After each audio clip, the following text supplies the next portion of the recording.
So hello everyone, कैसे हैं आप सभी लोग। I hope you all are doing well. So everyone, आज हम इस वीडियो के माध्यम से इंडियन इकोनॉमी 1950 से लेकर 1990 तक की किस प्रकार की इकोनॉमी थी, क्या क्या इसमें जो है मेजर रिफॉर्म्स किए गए, क्या क्या चेंजेस किए गए, कौन कौन सी पॉलिसी आई थी, उसके बारे में जानने का प्रयास करेंगे, जो कि आपके एग्ज़ाम के पॉइंट ऑफ व्यू से काफ़ी महत्वपूर्ण रहेगा। इंडियन इकोनॉमी में जो है जो भी मेजर चेंजेस किए गए थे आपका इंडियन इकोनॉमी 1950 से 1990 तक के, कैसी अर्थव्यवस्था थी भारत की, उसके बारे में हम जानने का प्रयास करेंगे। तो चलते हैं। पहला है आपका इकोनॉमिक प्लानिंग, आर्थिक योजना जिसे कहते हैं। It is a process under which A central authority defines a set of target to be achieved within a specified period of time। यानी कि जो इकोनॉमिक प्लानिंग होती है एक प्रोसेस है under which central authority define करती है set of target to be achieved within a specified period of time. एक स्पेसिफाइड पीरियड ऑफ टाइम में कौन कौन से टारगेट को अचीव करना एक सेंट्रल अथॉरिटी की एक प्रोसेस होती है। यानी कि यह एक ऐसी प्रक्रिया है आर्थिक योजना जिसके तहत एक केंद्रीय प्राधिकरण एक निश्चित अवधि के भीतर हासिल किए जाने वाले लक्ष्यों के एक सेट को परिभाषित करती है।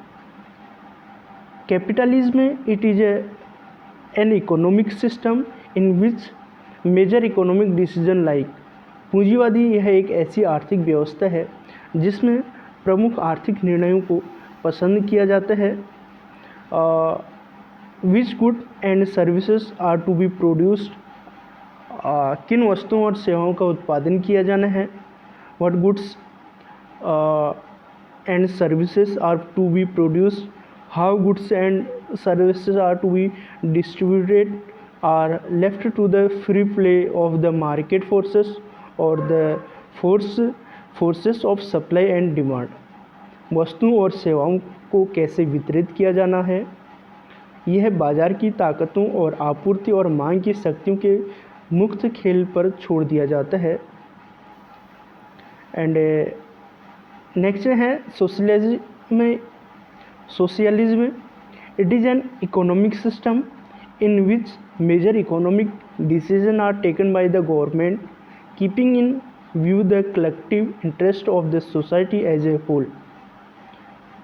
जो सोशलिज्म है ये एक इकोनॉमिक सिस्टम है जो मेजर इकोनॉमिक डिसीजन लिए जाते हैं इसमें taken by the government keeping in view the collective interest of the society as a whole. इसमें जो है सोसाइटी के पॉइंट ऑफ व्यू को भी आपका महत्वपूर्ण रोल होता है या ध्यान में रखा जाता है। समाजवाद एक ऐसी आर्थिक व्यवस्था है जिसमें समग्र रूप से समाज के सामूहिक हित को ध्यान में रखते हुए सरकार द्वारा प्रमुख आर्थिक निर्णय लिए जाते हैं। एंड नेक्स्ट है आपका मिक्स्ड इकोनॉमी, जिसे जो है मिश्रित अर्थव्यवस्था कहा जाता है। Mixed economy it is an economic system in which major economic decision are taken by the central government. जो भी आर्थिक निर्णय लिए जाते हैं केंद्र सरकार के अधिकारियों द्वारा लिए जाते हैं। Major economic decision are taken by the central government authority as well as are left to the free play of the market forces. उन्हें बाजार की शक्तियों के मुक्त खेल के लिए छोड़ दिया जाता है। मिश्रित अर्थव्यवस्था एक ऐसी आर्थिक प्रणाली है जिसमें प्रमुख आर्थिक निर्णय जो है केंद्र सरकार के अधिकारी द्वारा लिए जाते हैं और साथ ही उन्हें बाजार की शक्तियों के मुक्त खेल के लिए छोड़ दिया जाता है। एंड नेक्स्ट है आपका गोल्स ऑफ 5 ईयर प्लान्स, पंचवर्षीय योजनाओं के लक्ष्य। Goals of 5 year plans, a plan should have some clearly specified goals. The goal of 5 year plans are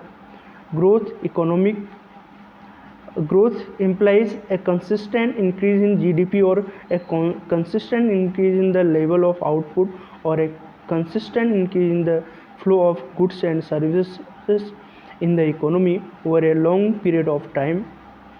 next है आपका modernisation. Modernisation to increase the production of goods and services to producer with the adoption of new technologies. And next है आपका self reliance. It means avoiding imports of those goods which could be produced in India itself. This policy was considered a necessity in order to reduce our dependence on foreign countries, especially for food. And next है आपका equity. It implies equitable distribution of income so that the benefits of growth are share by all section of the society. जो आपका 5 year plan के गोल हैं, पहला क्या है कि ग्रोथ करना इकोनॉमी का, फिर उसके बाद है इकोनॉमी का मॉडर्नाइजेशन करना, उसके बाद जो है सेल्फ रिलायंस बनाना, उसके बाद जो है इक्विटी लाना. पंचवर्षीय योजनाओं के लक्ष्य. एक योजना में कुछ स्पष्ट रूप से निर्दिष्ट लक्ष्य होने चाहिए. एक योजना जो हम 5 ईयर प्लानिंग बनाया करते थे गवर्नमेंट, उसकी कुछ जो है टारगेट होते थे, जैसे विकास, आर्थिक विकास का अर्थ है कि सकल घरेलू उत्पाद में लगातार वृद्धि या उत्पादन के स्तर में लगातार वृद्धि, या अर्थव्यवस्था में वस्तुओं और सेवाओं के प्रभाव में एक लंबी अवधि में लगातार वृद्धि.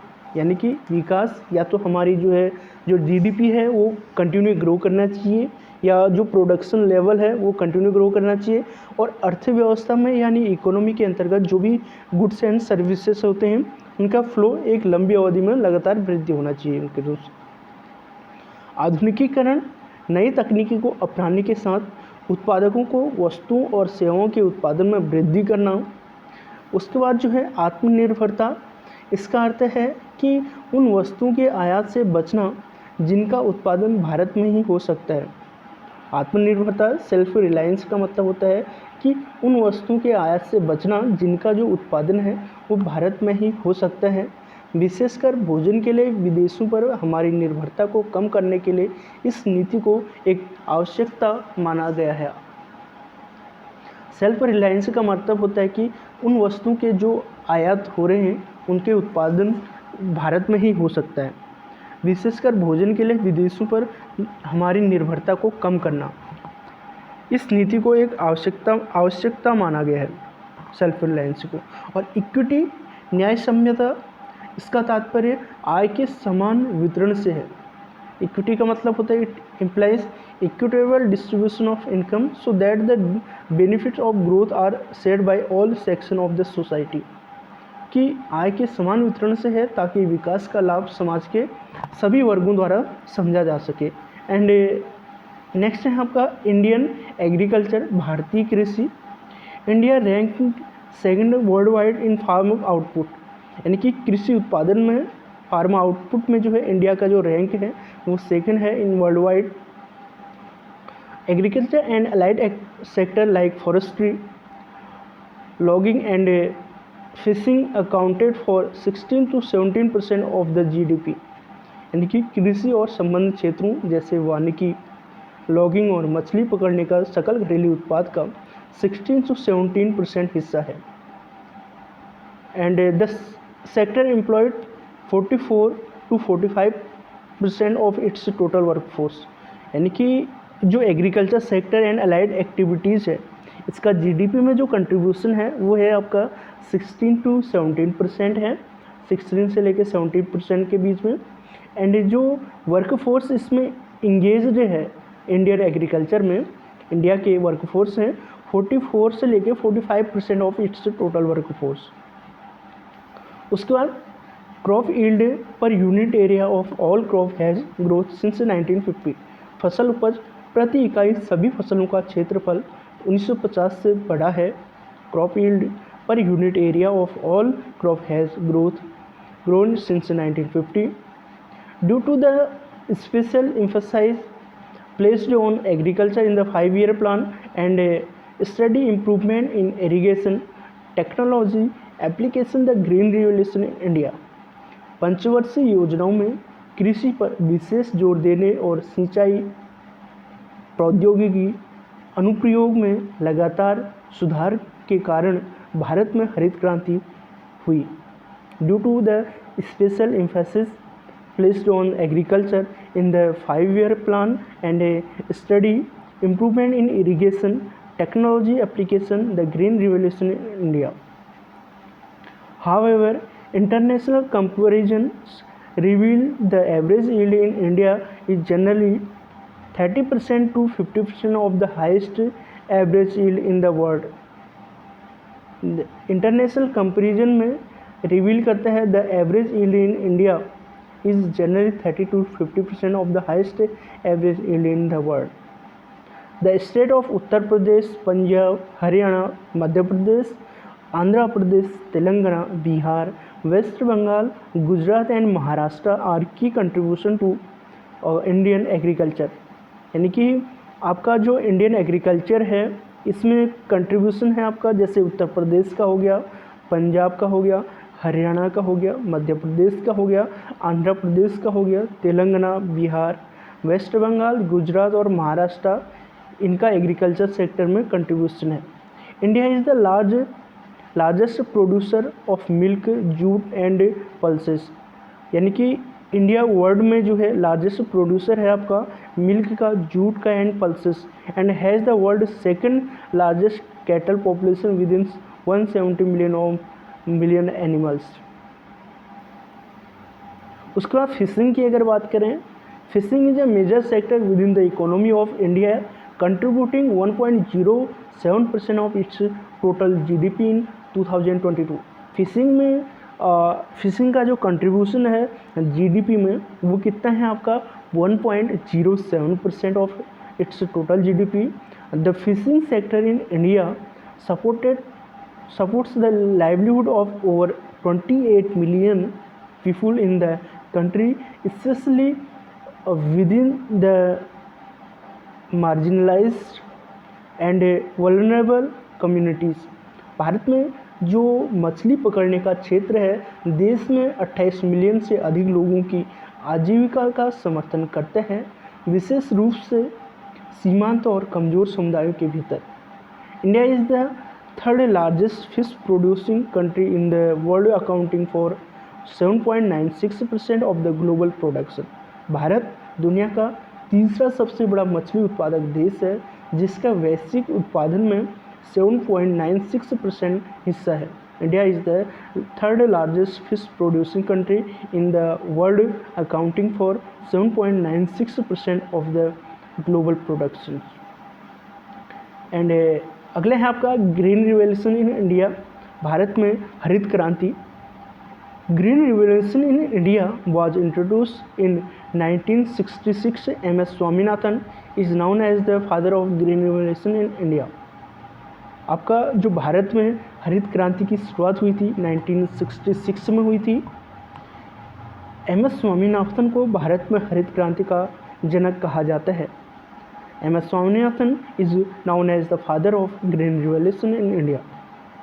Norman Borlaug is considered the good father of the Green Revolution in world. Norman Borlaug को हरित क्रांति का जनक माना जाता है दुनिया में। इंडिया में जो ग्रीन रिवोल्यूशन के फादर हैं और या जिसने इंट्रोड्यूस किया था वो हैं MS स्वामीनाथन, 1966 में इंट्रोड्यूस किया था। और वर्ल्ड में जो है ग्रीन रिवोल्यूशन को जो इंट्रोड्यूस किया था नॉर्मन बोरलॉग ने किया था।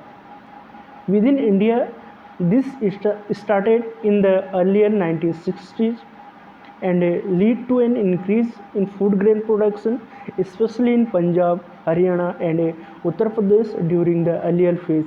भारत के भीतर यह 1960 के दशक की शुरुआत में शुरू हुआ था ग्रीन रिवोल्यूशन, और इसके कारण खाद्यान्न उत्पादन में वृद्धि हुई, विशेष रूप से पंजाब हो गया, हरियाणा, उत्तर प्रदेश में प्रारंभिक चरण के दौरान। The main development was high yielding variety of wheat and rice production. मुख्य विकास गेहूं और चावल के उत्पादन की अधिक उपज देने वाली किस्में थी। The main development was high yielding varieties of wheat and rice production. गेहूं और चावल के उत्पादन की अधिक उपज देने वाली किस्में थी। एंड नेक्स्ट है आपका imported company 12 important component of green revolution in India. Bharat में हरित क्रांति के 12 महत्वपूर्ण घटक 12 important components of green revolution in India. तो क्या क्या हैं आपका? High yielding varieties HYV of seeds, irrigation surface and ground सिंचाई सतह और जमीन, यूज ऑफ फर्टिलाइजर केमिकल्स उर्वरकों रासायनिक का उपयोग, use of insecticide and pesticides कीटनाशकों और कीटनाशकों का प्रयोग, command area development CAD command area development programme is a centrally sponsor scheme which was launch in January 1975। Question पूछा जा सकता है आपसे कि जो कमांड एरिया डेवलपमेंट प्रोग्राम है या डेवलपमेंट है वो कब लॉन्च किया गया था? तो जनवरी 1975 में कमांड एरिया डेवलपमेंट प्रोग्राम को लॉन्च किया गया था। यह जो है सेंट्रली स्पॉन्सर स्कीम है। उसके बाद कंसोलिडेशन ऑफ होल्डिंग जोत का समेकन करना, और उसके बाद लैंड रिफॉर्म्स भूमि सुधार। उसके बाद अगला है आपका सप्लाई ऑफ एग्रीकल्चर क्रेडिट कृषि ऋण की आपूर्ति, रूरल इलेक्ट्रिफिकेशन ग्रामीण विद्युतीकरण, एंड नेक्स्ट है आपका रूरल रोड्स एंड मार्केटिंग ग्रामीण सड़कें और विपणन। उसके बाद अगला है आपका फार्म मैकेनाइजेशन फार्म मशीनीकरण, एंड नेक्स्ट है आपका एग्रीकल्चर यूनिवर्सिटीज कृषि विश्वविद्यालय। ये 12 कंपोनेंट हैं आपके ग्रीन रिवॉल्यूशन इन इंडिया के। उसके बाद है second green revolution in India. Second green revolution in India was introduced in 2004 with an initial fund of ₹50,000 crore. Bharat में दूसरी हरित क्रांति की शुरुआत 2004 में 50,000 करोड़ रुपये के शुरुआती फंड के साथ की गई थी। क्वेश्चन पूछा जा सकता है कि इंडिया में जो है सेकंड ग्रीन रिवॉल्यूशन को कब इंट्रोड्यूस किया गया था? तो 2004 में, और कितनी धनराशि के साथ फंड था आपका? 50,000 crore. Second green revolution in India. Second green revolution also known as evergreen revolution और सस्टेनेबल एग्रीकल्चर। जो आपका सेकंड ग्रीन रिवॉल्यूशन है इसको आपका एवर ग्रीन रिवॉल्यूशन यानी सदाबहार क्रांति और सस्टेनेबल एग्रीकल्चर सतत कृषि के रूप में भी जाना जाता है। It is also known as the rainbow revolution. इसे इंद्रधनुष क्रांति के नाम से भी जाना जाता है। It includes the following practices. इसमें निम्नलिखित अभ्यास शामिल हैं। फर्स्ट है replacing chemical fertiliser with bio fertiliser. रासायनिक उर्वरकों के स्थान पर जैव उर्वरकों का उपयोग करना। एंड सेकंड है आपका bio pesticide were to be use instead of chemical pesticides. रासायनिक कीटनाशकों के स्थान पर जैविक कीटनाशकों का उपयोग किया जाना था। Bio pesticides were to be used instead of chemical pesticides. And third है आपका conservation of water, balance cropping patterns and proper crop combination were the major objectives जल संरक्षण, संतुलित फसल पैटर्न और उचित फसल संयोजन प्रमुख उद्देश्य थे। एंड अगला है आपका second green revolution was adopted in 11th plan. आपका जो सेकंड ग्रीन रिवॉल्यूशन है वो अडॉप्ट किया गया था 11th प्लान में विद द फॉलोइंग स्ट्रेटजीज। इसमें जो है निम्नलिखित स्ट्रेटजीज थी। पहला, doubling the rate of growth of irrigated areas, यानी सिंचित क्षेत्रों के विकास की दर को दोगुना करना। Doubling the rate of growth of irrigated areas. And second था आपका improving water management, water shade development and rain water harvesting. जल प्रबंधन में सुधार, वाटर शेड विकास और वर्षा जल संचलन इम्प्रूव करना वाटर मैनेजमेंट को। And watershed development, watershed विकास और रेन वाटर हार्वेस्टिंग, जल का संचयन करना। उसके बाद अगला है आपका फोकस ऑन सॉइल क्वालिटी, यानी कि मिट्टी की गुणवत्ता पर ध्यान देना।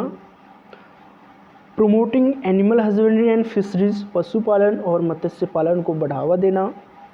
एंड फिफ्थ है आपका providing easy access to credit at affordable rates, सस्ती दरों पर ऋण तक आसान पहुंच प्रदान करना।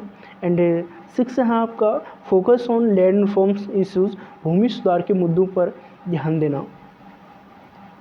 ये थे आपके सेकंड ग्रीन रिवॉल्यूशन के स्ट्रेटजीज और क्या क्या कंपोनेंट थे, क्या क्या मेजर चेंजेस थे इंडियन इकोनॉमी में 1950 से लेकर 1990 तक के, उसके बारे में हमने इस वीडियो में जाना।